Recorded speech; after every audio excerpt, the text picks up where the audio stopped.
Hi guys, Kempegowda international airport terminal 2 ನಡೀತೀವಿ. ಈಗ ನೋಡಿ ತೋರಿಸ್ತೀವಿ. ವಿಜಯವಾಡಗೆ ಹೋಗೋ ಫ್ಲೈಟ್ ಬಂದು ನಮಗೆ 5:30 ಆಗಿತ್ತು exact time. But 2 hours delay ಆಗಿದೆ. 7:30 ಬರುತ್ತಂತೆ ಅಂತೇಳಿ ಅನೌನ್ಸ್ ಮಾಡಿದ್ದಾರೆ. ಈಗ ನೋಡಿ, ಇದು ಟರ್ಮಿನಲ್ 2 ಇನ್ಸೈಡು ಚೆಕ್-ಇನ್ ಆಗಿದ್ದೀವಿ. ಚೆಕ್-ಇನ್ ಆಗಿಬಿಟ್ಟು ಇಲ್ಲಿ ಬ್ಯಾಗೇಜ್ ಡ್ರಾಪ್ ಮಾಡಿದ್ದೀವಿ. ಅಲ್ಲಿ ಲಗೇಜ್ನೆಲ್ಲ ಹೊತ್ಕೊಂಡು ಓಡಾಡೋಕ್ಕಾಗಲ್ಲ ಅಂದ್ಬಿಟ್ಟು, ಇನ್ನು ನಾವು 3 ಅವರ್ಸ್ ಟೈಮ್ ಇದೆ. ಹಾಗಾಗಿ ಇನ್ನೇನು ಮಾಡೋದು ಅಂತಂದ್ಬಿಟ್ಟು ಇಲ್ಲೇ ಇರೋಣ ಅಂತ ಕೂತ್ಕೊಳ್ಬೇಕಷ್ಟೇ. ಈಗ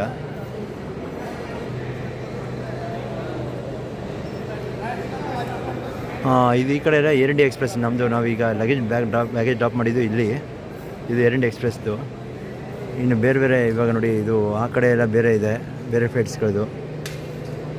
ಇದು ಇಂಟರ್ನ್ಯಾಷನಲ್ ಡಿಪಾರ್ಚರ್ಸ್, ಡೊಮೆಸ್ಟಿಕ್ ಡ್ರಾಪ್. ಇಲ್ಲಿ ಹೊರಡೆ ಹೋಗ್ಬೇಕು, ಹೋಗೋದಿದು. ಇನ್ನು ಮತ್ತೆ ಹೊರಡೆ ಹೋದರೆ ಇನ್ನು ಹೊರಡೆ ಬರೋಂಗಿಲ್ಲ ಇಲ್ಲಿ. ಮತ್ತೆ ವಿಡಿಯೋ ಹಾಕ್ತಾಯಿರ್ತೀನಿ. ನಮ್ಮ ಸಿಸ್ಟರ್ದು ಮದುವೆದು ವಿಡಿಯೋ ನಿನ್ನೆ ಎಲ್ಲ ಹಳದಿ ಶಾಸ್ತ್ರ ಆಗಿದೆ. ಇನ್ನು ವಿಡಿಯೋಗಳು ಹಾಕ್ತಾಯಿರ್ತೀನಿ, ನೋಡ್ತಾಯಿರಿ ಹಾಗೆ.